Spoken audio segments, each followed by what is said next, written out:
BRS అధినేత కేసీఆర్ చుట్టూ CM Revanth Reddy ఉచ్చు బిగిస్తున్నారు. అది కూడా ఎంతో తెలివిగా తన చేతికి మట్టి అంటకుండా ఈ పని చేస్తున్నారు. ఇందుకోసమే ఆదివారం నాడు కూడా అసెంబ్లీ సమావేశాలను నిర్వహించి మరీ ఆయన ఈ కార్యక్రమంలో తొలి అడుగు వేశారు. కాళేశ్వరం ప్రాజెక్టులో జరిగాయని చెబుతున్న అక్రమాల మీద రాష్ట్ర ప్రభుత్వ ఏజెన్సీలు కాకుండా సిబిఐ దర్యాప్తు చేయాలని చెప్పి నిర్ణయించడం రేవంత్ రెడ్డి మాస్టర్ స్ట్రోక్. ఇటువంటి ప్రమాదం ఉందని గ్రహించే కేసీఆర్ ఘోష్ కమిషన్ రిపోర్టుని రద్దు చేయాలి అని చెప్పి హైకోర్టులో కేసు వేశారు. అయితే ఆయన కోరుకున్నట్టు కోర్టు స్టే ఇవ్వలేదు.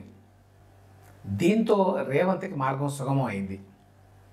ఈ నేపథ్యంలో జస్టిస్ పిసి ఘోష్ కమిషన్ నివేదికని ఆదివారం నాడు అసెంబ్లీలో టేబుల్ చేశారు. ఈ సందర్భంగా జరిగిన చర్చలో సిబిఐకి ఈ కేసు దర్యాప్తును ఇస్తున్నామని రేవంత్ రెడ్డి ప్రకటించారు. ఇది చాలా ఆలోచనతో చేసిన పని. సిబిఐకి ఈ కేసును అప్పగించడం ద్వారా రాజకీయ కక్షతోటి రేవంత్ రెడ్డి ప్రభుత్వం ఇబ్బంది పడుతోంది అనేటువంటి అపవాదు రాకుండా చూసుకున్నారు. రేవంత్ రెడ్డి ఈ మాటే అసెంబ్లీలో కూడా చెప్పారు. మా పరిధిలో ఉన్నటువంటి ఏ సంస్థ దర్యాప్తు చేసినా కూడా మా చిత్తశుద్ధిని శంకిస్తారు. అందుకే శషభిషలకు తావు లేకుండా కేసుని సిబిఐకి అప్పగిస్తున్నాము అని ప్రకటించారు. సిబిఐకి అప్పచెప్పడానికి ఇంకొక రీజన్ కూడా రేవంత్ చెప్పారు. కాళేశ్వరం ప్రాజెక్టు నిర్మాణంలో అంతర్రాష్ట్ర ప్రభుత్వాలు, కేంద్ర ప్రభుత్వ సంస్థలైనటువంటి ఆర్ఈసి, పిఎఫ్సిలకి భాగస్వామ్యం ఉంది. అందుకే కేసుని సిబిఐకి అప్పగించడం సముచితం అని భావిస్తున్నాము అని రేవంత్ రెడ్డి చెప్పారు. నిజం చెప్పాలంటే కాళేశ్వరం విషయంలో రేవంత్ రెడ్డి తిరుగులేని గేమ్ ఆడారు. మొదట ఈ ప్రాజెక్టులో అంతులేని అవినీతి జరిగిందని చెప్పి ఆరోపణ చేశారు. దీనికి ఆయన ఆధారాలు కూడా ఇచ్చారు. ప్రాణహిత చేవళ్ల ప్రాజెక్టుకి కేంద్రం 75% నిధులు ఇవ్వడానికి గతంలో ఒప్పుకుంది. అప్పుడు తెలంగాణ మీద భారం లేకుండా ప్రాజెక్టు పూర్తయ్యేది. కానీ డబ్బు సంపాదన కోసం ఆ ప్రాజెక్టుని రీడిజైన్ పేరుతోటి మేడిగడ్డకి మార్చి 1,00,000 కోట్ల రూపాయలు ఖర్చు పెట్టి కేసీఆర్ రాష్ట్రానికి గుదిబండగా మార్చారు అని ఆరోపించారు.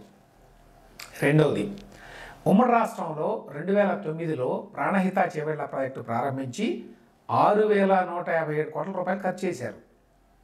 తెలంగాణ ఏర్పాటైన తర్వాత తొలి ఏడాది 5,523 కోట్ల రూపాయలు ఖర్చు చేశారు. అంటే ఈ ప్రాజెక్టు కింద మొత్తం 11,670 కోట్ల రూపాయలు ఖర్చు చేసిన తర్వాత రీడిజైన్ పేరిట బ్యారేజ్ స్థలాన్ని మార్చారు. ఇక మూడో పాయింట్, ప్రాజెక్టులో అక్రమాల మీద ఇప్పటివరకు నివేదికలు ఇచ్చినటువంటి NDSA, vigilance, CAG, justice PC Ghosh commission అన్ని రిపోర్టులో కూడా గత ప్రభుత్వాన్ని అంటే కేసీఆర్ ప్రభుత్వాన్ని, ఆ ప్రభుత్వంలో పెద్దల్ని తప్పుపట్టినాయి. రేవంత్ రెడ్డి ఎప్పటి నుంచో కాళేశ్వరం మీద ఆరోపణ చేస్తున్నారు. కానీ ఆయన ఆరోపణ చేసినా థర్డ్ అంపైర్ చెప్తే కానీ ఆ మాటలకి విలువ ఉండదు. అందువల్ల సుప్రీంకోర్టు న్యాయమూర్తిగా పనిచేసిన జస్టిస్ పిసి ఘోష్తో కమిషన్ ఆఫ్ ఎంక్వైరీని రేవంత్ రెడ్డి వేశారు అధికారంలోకి రాగానే. ఈ కమిషన్కి తగినంత సమయం ఇచ్చారు. కమిషన్ నివేదికలో కేసీఆర్ ప్రభుత్వం అవకతవకలకు పాల్పడింది అని తేలింది. ఈ నివేదిక ఆధారంగా కేసు పెట్టి సిఐడితోటో ప్రత్యేకంగా వేసినటువంటి స్పెషల్ ఇన్వెస్టిగేషన్ టీంతోటో రేవంత్ రెడ్డి ప్రభుత్వం విచారణ చేయించవచ్చు. అయినా రేవంత్ తొందరపడలేదు. తన ప్రభుత్వం కేసు పెట్టి కేసీఆర్ని జైలుకు పంపిస్తే బీఆర్ఎస్కి సానుభూతి రావచ్చు. అందుకని తెలివిగా బంతిని కేంద్రంలోని బీజేపీ ప్రభుత్వం మీదకి నెట్టారు. ఇప్పుడు రాష్ట్ర ప్రభుత్వం కాళేశ్వరం మీద విచారణ చేపట్టాలని చెప్పి సిబిఐకి లేఖ రాస్తుంది.